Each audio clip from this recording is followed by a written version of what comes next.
Caitlin Clark leaps Ronaldo and Messi on marketable athletes list.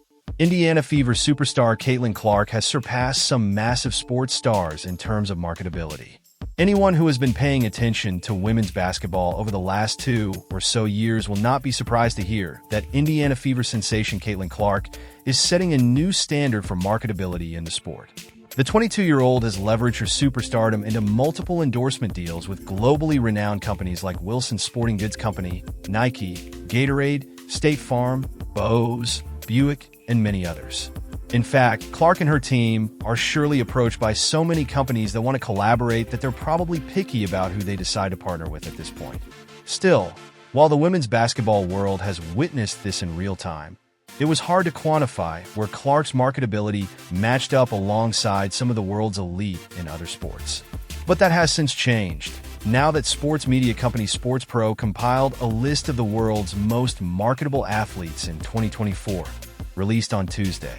Clark came in at a whopping number 4 on the list, only behind Olympic icon Simone Biles, who is a clear Indiana Fever and Clark fan, soccer star Vinicius Jr., and NBA legend LeBron James, who has been very complimentary of Clark in the past. While that's an impressive list, what may be more impressive at the hands behind Clark in the top 10? Among them are Cristiano Ronaldo, Lionel Messi, and Kylian Mbappe, who are arguably the biggest soccer superstars in the world, or at least the best-known names. It's incredibly cool to see Clark get included so high on this list. And given how young she still is, it would seem that she's more likely to climb the leaderboard than fall down it. Let's see the list.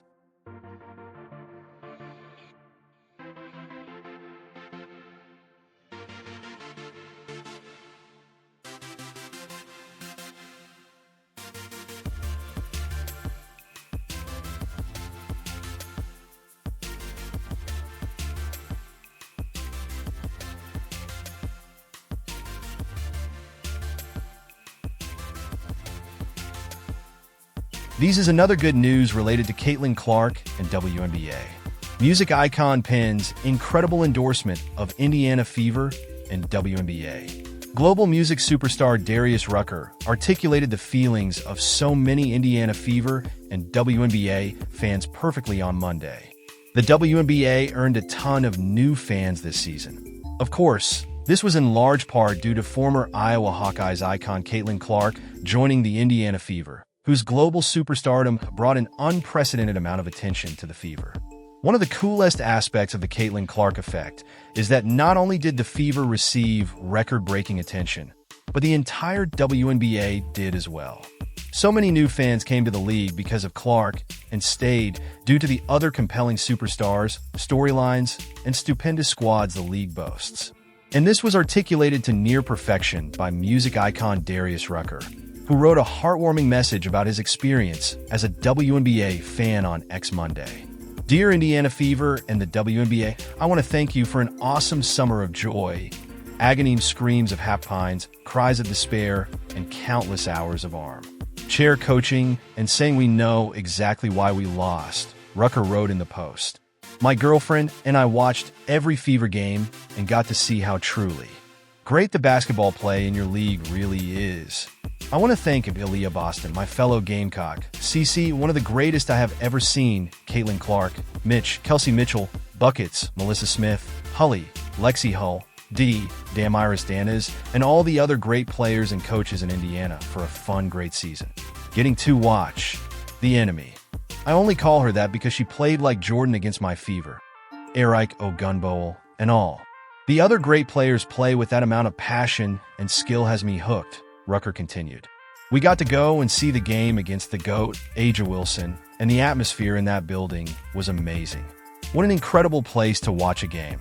And now watching the finals with the Microwave, Sabrina Ionescu, Stewie, Brianna Stewart, and Zeppelin, Jonquil Jones, go 5 games in overtime against the Assassin, Courtney Williams, and Feezy, Nafisa Collier, was icing on the cake.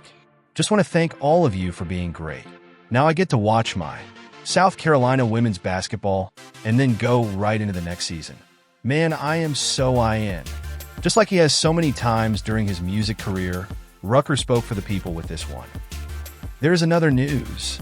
ESPN's Indiana Fever 2025 WNBA standings projection has fans incredulous. Some WNBA fans aren't agreeing with where ESPN placed the Indiana Fever in their projected 2025 season power rankings. The league received an unprecedented amount of attention this year, which was largely due to the staggering superstardom and success of rookies Caitlin Clark and Angel Reese. However, the fact that neither of them made it past the first round of the WNBA playoffs and every round after that breaking previous viewership metric shows that fans aren't just tuned into Clark's Fever and Reese's Sky. This is why the intrigue for next season began as soon as the New York Liberty were crowned 2024 WNBA champions on Sunday night.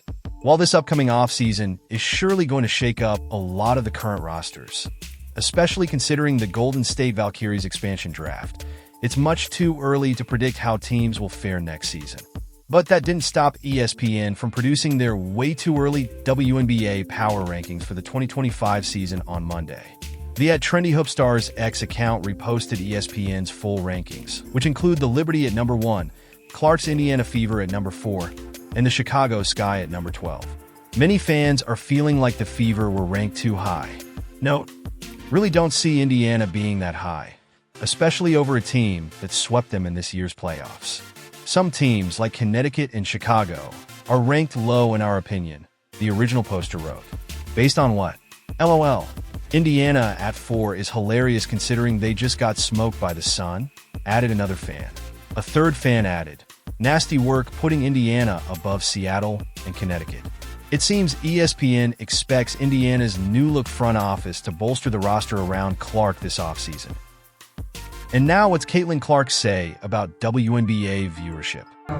The amount of people that have showed up in the stadiums, from the viewership numbers to people really wanting to wear a WNBA player's jersey or buy their merch or whatever it is, or have their shoe. Just how it's evolved in such a short period of time, I think shows everyone, there is real opportunity here, and there has been opportunity here. So I think that's what's so exciting. So the more we can continue to expand that and continue to have games on national television and get people in seats, because when they show up in a stadium, they're always coming back. That's usually how it works. They fall in love with a team or a player, or maybe they go for one player and then they like another player. So I think the more people can get out and watch the W or watch the college game or whatever it is, the better it's going to be for the future of the game. I love that. I have said for a couple of years now, pick a city and pull up to a women's game, see what it's all about, and just like Caitlin said, I promise you won't regret the experience because there's been so much energy around the game as of late. So I want to go back to what you just... If you enjoyed this video, don't forget to hit that subscribe button and join our community for more amazing content.